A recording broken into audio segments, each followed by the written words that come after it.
Ana Catalina Emery, Visiones y Revelaciones Completas, cuarta parte.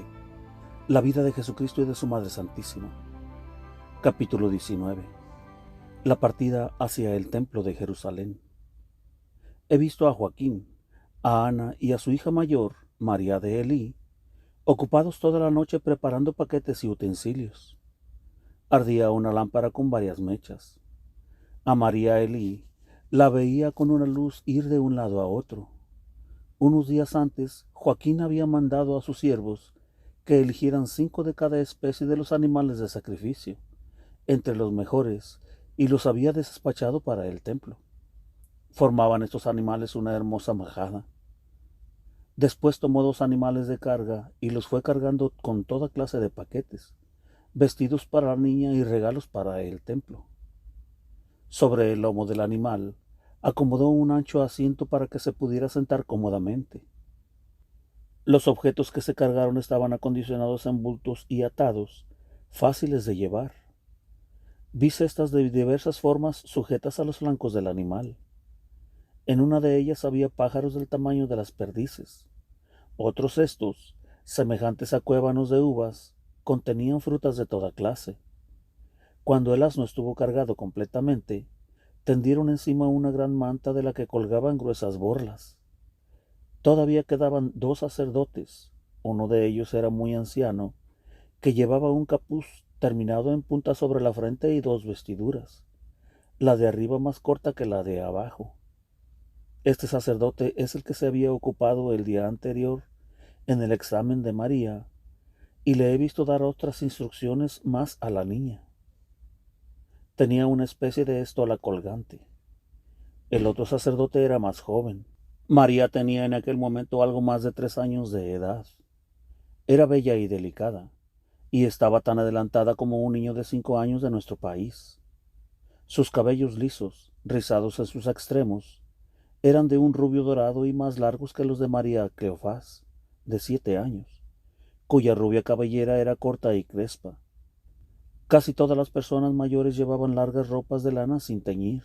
Yo no notaba la presencia de 2 niños que no eran de este mundo. Estaban allí en una forma espiritual y figurativa, como profetas.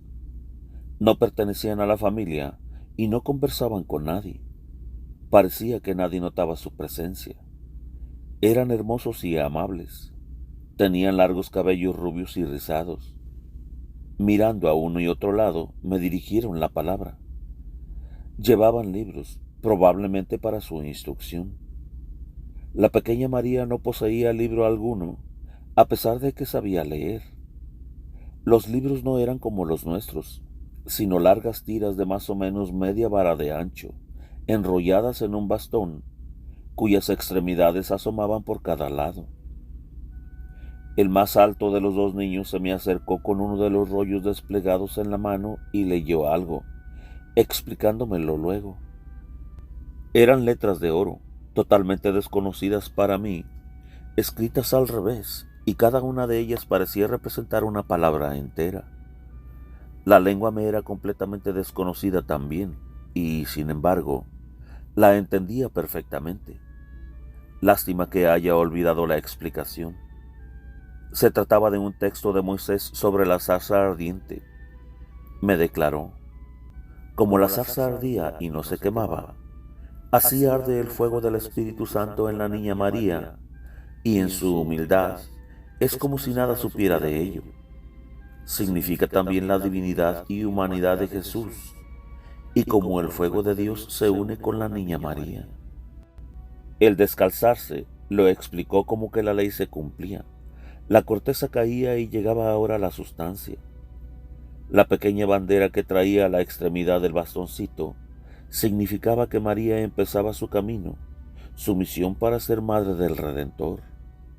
El otro niño jugaba con su rollo inocentemente, representando con esto el candor infantil de María, sobre la cual reposaba una promesa muy grande, la cual, no obstante tan alto destino, jugaba ahora como una criatura. Me explicaron aquellos niños 7 pasajes de sus rollos, pero a causa del estado que me encuentro, se me ha ido la memoria. Oh Dios mío, Cuando se me aparece todo esto, qué bello y profundo es, y al mismo tiempo, qué simple y claro. Al rayar el alba vi que se ponían en camino para Jerusalén. La pequeña María deseaba vivamente llegar al templo y salió apresuradamente de la casa, acercándose a la bestia de carga. Los niños profetas me mostraron todavía algunos textos de sus rollos. Uno de estos decía que el templo era magnífico, pero que la niña María encerraba en sí algo más admirable aún. Había dos bestias de carga. Uno de los asnos, el más cargado, iba conducido por un servidor y debía ir siempre delante de los viajeros. El otro, que estaba delante de la casa, cargado con más bultos, tenía preparado un asiento y María fue colocada sobre él. Joaquín conducía el asno. Llevaba un bastón largo con un grueso pomo redondo en la extremidad. Parecía un cayado de peregrino. Un poco más adelante iba Ana con la pequeña María Cleofás y una criada que debía acompañarla en todo el camino. Al empezar el viaje se juntaron con ellas unas mujeres y niñas. Se trataba de parientas que en los diversos cruces del camino se separaban de la comitiva para volverse a sus casas. Uno de los sacerdotes acompañó a la comitiva durante algún tiempo. He visto unas 6 mujeres parientas con sus hijos y algunos hombres. Llevaban una linterna y vi que la luz desaparecía totalmente ante aquella otra claridad que derramaban las santas personas sobre el camino en su viaje nocturno, sin que, al parecer, lo notaran los demás. Al principio pareció que el sacerdote iba detrás de la pequeña María con los niños profetas. Más tarde, cuando ella bajó del asno para seguir a pie, yo estuve a su lado. Más de una vez oí a mis jóvenes compañeros cantando el Salmo 44, Eructavit cor meum, y el 49, Deus deorum Dominus locutus est. Supe por ellos que estos salmos serían cantados a doble coro cuando la niña fuera admitida en el templo. Lo escucharé cuando lleguen al templo. Al principio vi que el camino descendía en pendiente de una colina para volver a subir después. Siendo temprano y habiendo buen tiempo, el cortejo se detuvo cerca de un manantial del que nacía un arroyo. Había allí una pradera, y los caminantes descansaron sentándose junto a un cerco de plantas de bálsamo. Debajo de estos frágiles arbustos solían poner vasos y recipientes de piedra para recoger el bálsamo que iba cayendo gota a gota. Los viajeros bebieron el bálsamo y echaron un poco en el agua, llenando pequeños recipientes. Comieron bayas de ciertas plantas que allí había, con panecillos que traían en las alforjas. En ese momento desaparecieron los 2 niños profetas. Uno de ellos era Elías, el otro me pareció que era Moisés. La pequeña María los había visto, pero no habló de ello con nadie. Así sucede que a veces vemos en nuestra infancia a santos niños y en edad más madura a santas jóvenes o muchachos, y callamos estas visiones sin comunicarlas a los demás por ser tal momento un instante de gozo celestial y de recogimiento. Más tarde vi a los viajeros entrar en una casa aislada, en la que fueron bien recibidos y tomaron provisiones, pues los moradores parecían ser de la familia. En aquel sitio se despidieron la niña Cleofás, que debía volver a su casa.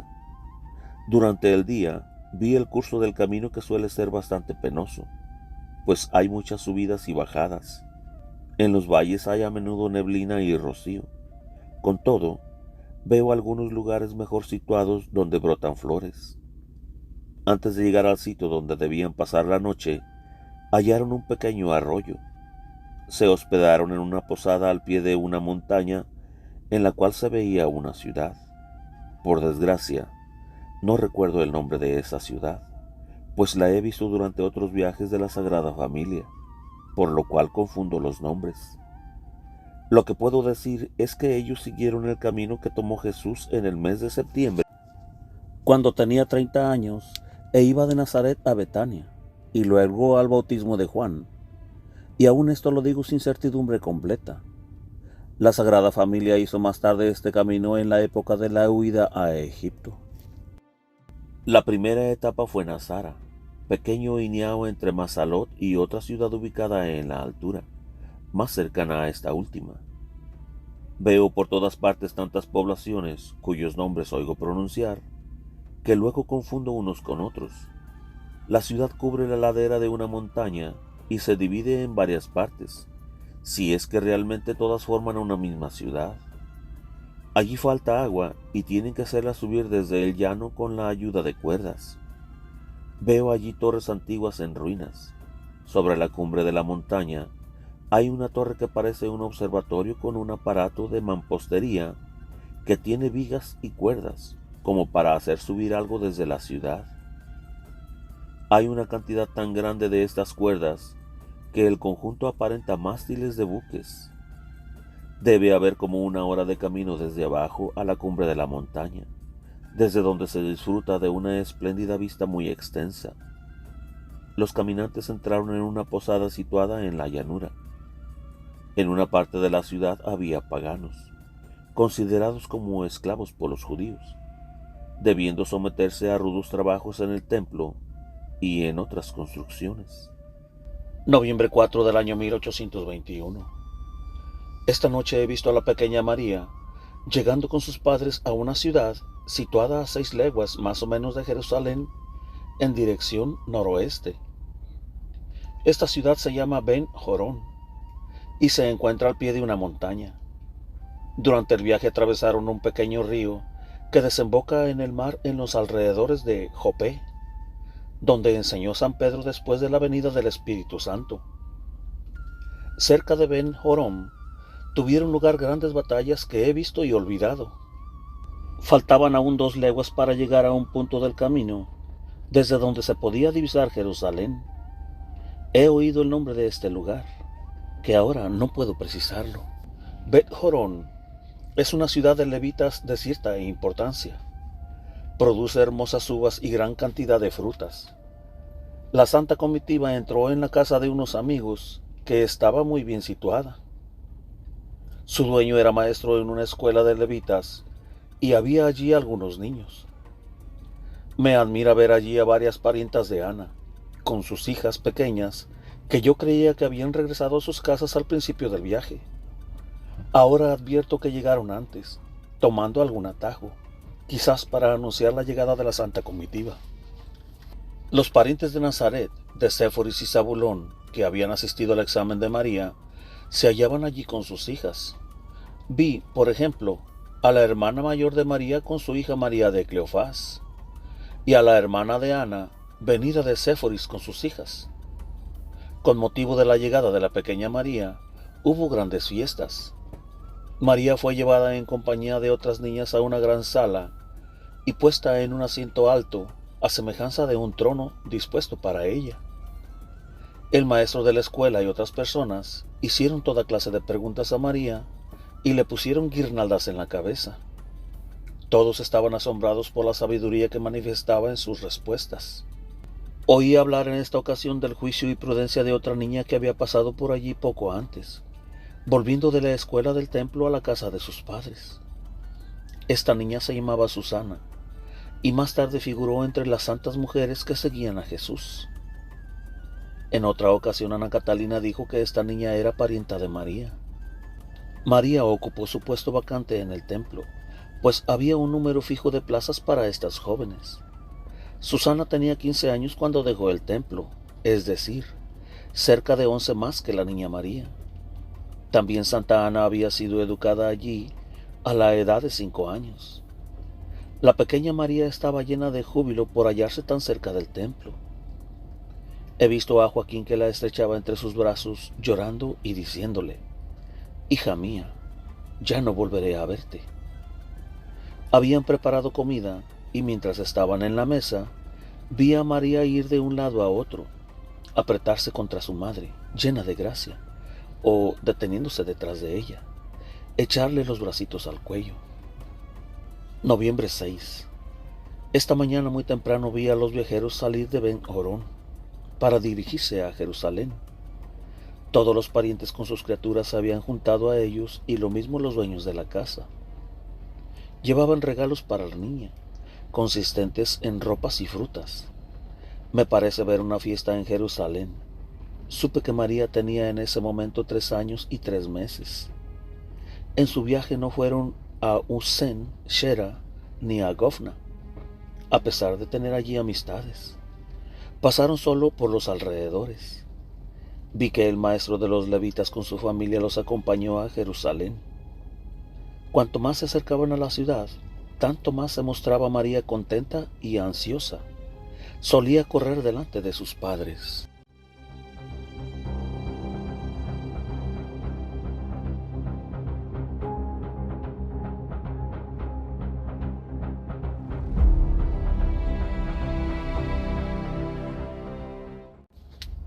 (20) La ciudad de Jerusalén.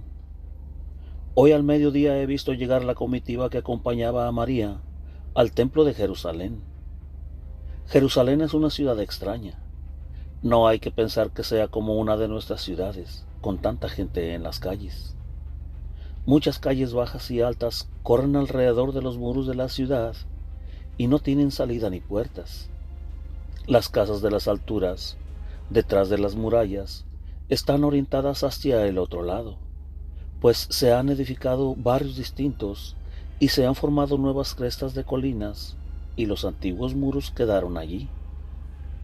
Muchas veces se ven las calles de los valles sobreedificadas con sólidas bóvedas. Las casas tienen sus patios y piezas orientadas hacia el interior. Hacia la calle solo hay puertas y terrazas sobre los muros. Generalmente las casas son cerradas. Cuando la gente no va a las plazas o mercados o al templo, está generalmente entretenida en el interior de sus casas. Hay silencio en las calles, fuera de los lugares de mercado o de ciertos palacios, donde se ve ir y venir a soldados y viajeros. En ciertos días en que están casi todos en el templo, las calles parecen como muertas. A causa de las calles solitarias, de los profundos valles y de la costumbre de permanecer las gentes en sus casas, es que Jesús podía ir y venir con sus discípulos sin ser molestado. Por lo general falta agua en la ciudad. Frecuentemente se ven edificios altos a donde es llevada y torres hacia las cuales es bombeada el agua. En el templo se tiene mucho cuidado con el agua porque hay que purificar muchos vasos y lavar las ropas sacerdotales. Se ven grandes maquinarias y artefactos para bombear el agua a los lugares elevados. Hay muchos mercaderes y vendedores en la ciudad. Están casi siempre en los mercados o en lugares abiertos, bajo tiendas de campaña. Veo, por ejemplo, no lejos de la puerta de las ovejas, a mucha gente que negocia con alhajas, oro, objetos brillantes y piedras preciosas. Las casitas que habitan son muy livianas, pero sólidas, de color pardo, como si estuviesen cubiertas con pez o betún.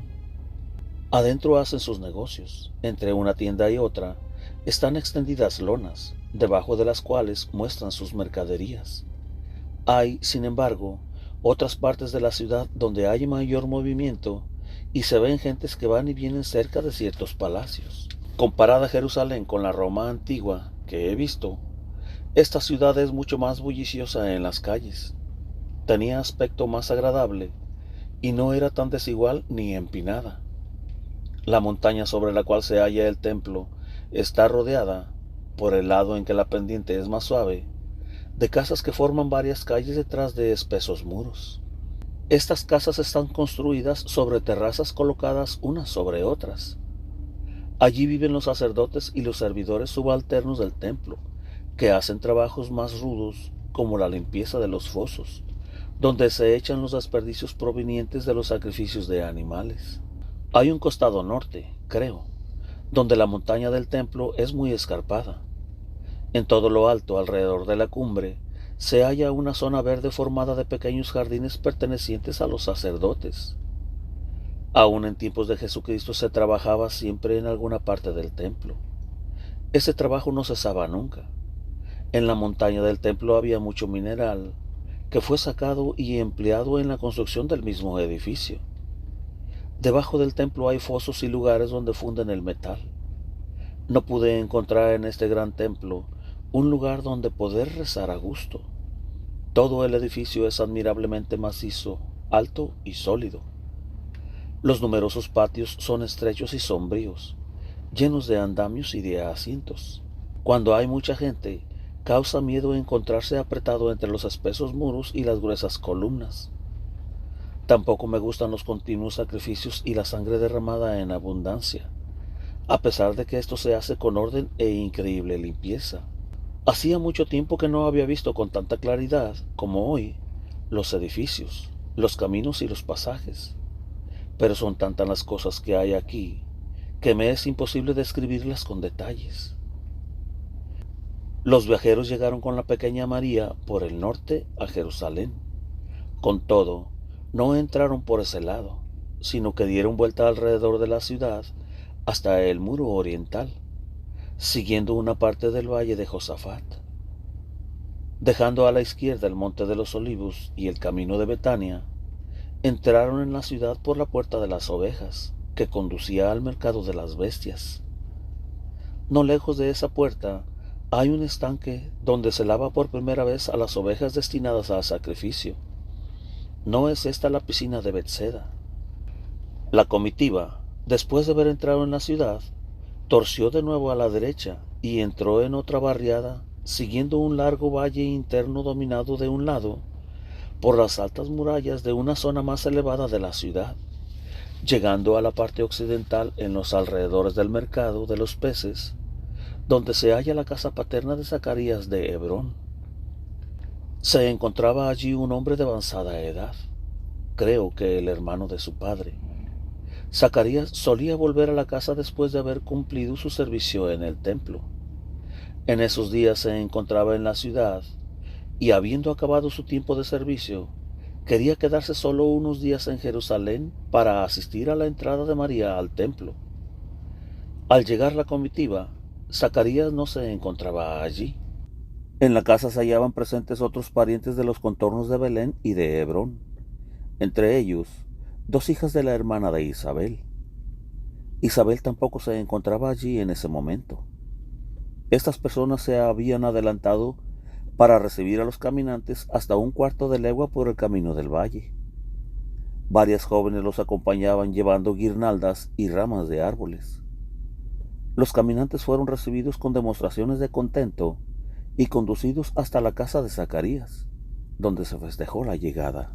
Se les ofreció refrescos y todos se prepararon para llevarlos a una posada contigua al templo, donde los forasteros se hospedan los días de fiesta.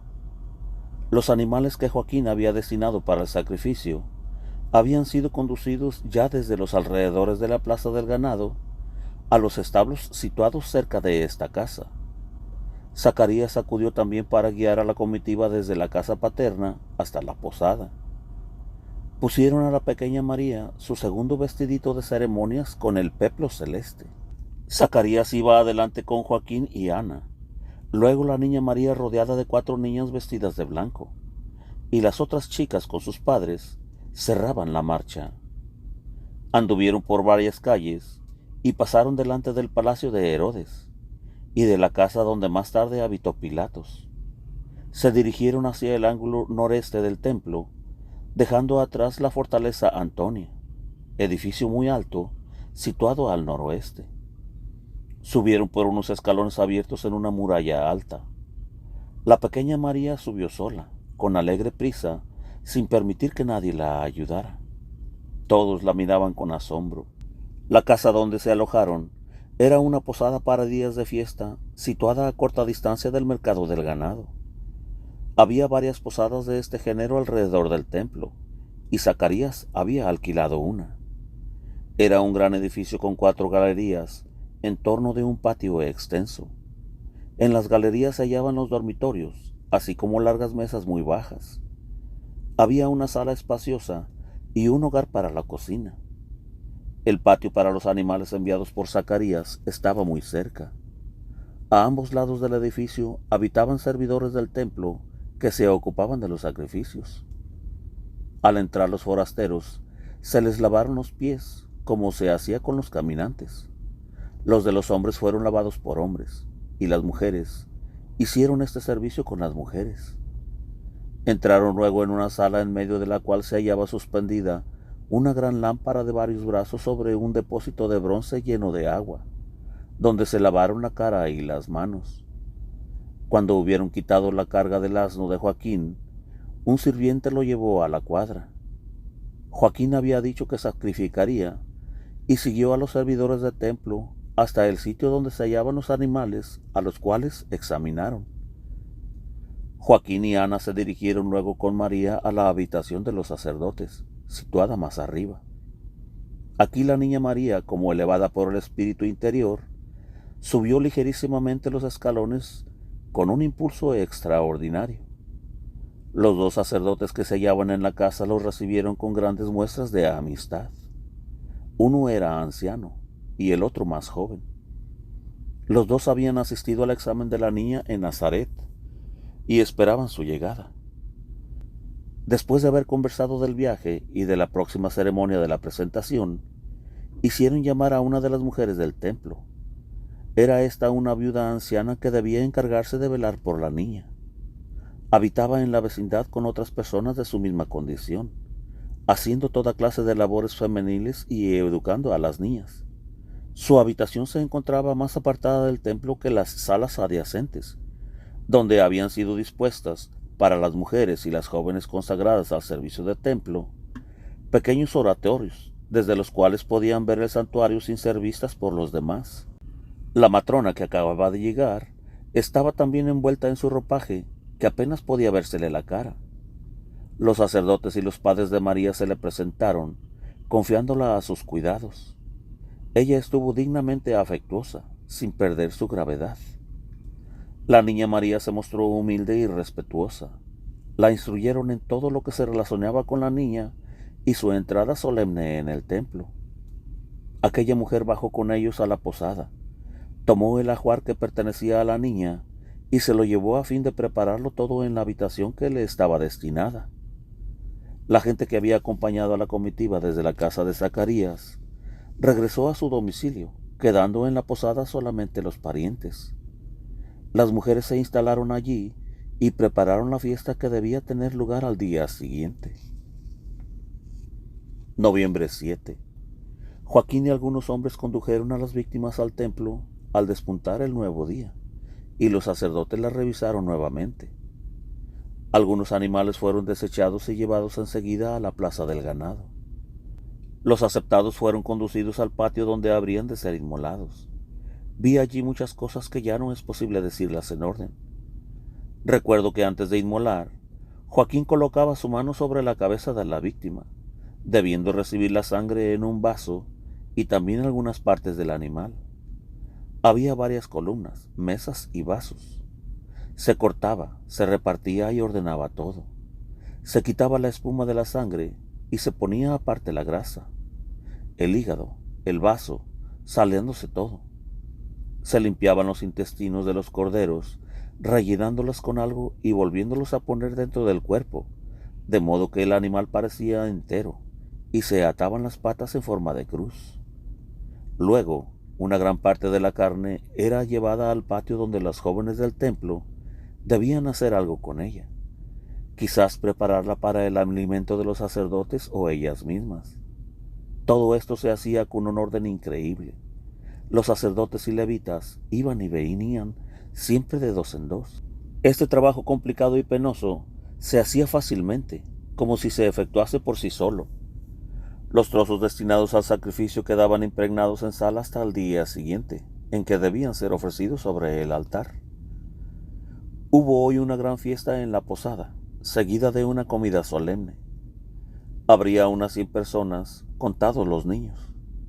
Estaban presentes unas 24 niñas de diversas edades, entre ellas Serapia, que fue llamada Verónica después de la muerte de Jesús. Era bastante crecida, como de unos 10 o 12 años. Se tejieron coronas y guirnaldas de flores para María y sus compañeras, adornándose también 7 candelabros en forma de cetro sin pedestal. En cuanto a la llama que brillaba en su extremidad, no sé si estaba alimentada con aceite, cera u otra materia. Durante la fiesta entraron y salieron numerosos sacerdotes y levitas. Tomaron parte en el banquete, y al expresar su asombro por la gran cantidad de víctimas ofrecidas para el sacrificio, Joaquín les dijo que en recuerdo de la afrenta recibida en el templo, al ser rechazado su sacrificio y a causa de la misericordia de Dios que había escuchado su oración, había querido demostrar su gratitud de acuerdo con sus medios. Hoy pude ver a la pequeña María paseando con otras jóvenes en torno de su casa. Otros detalles los he olvidado completamente.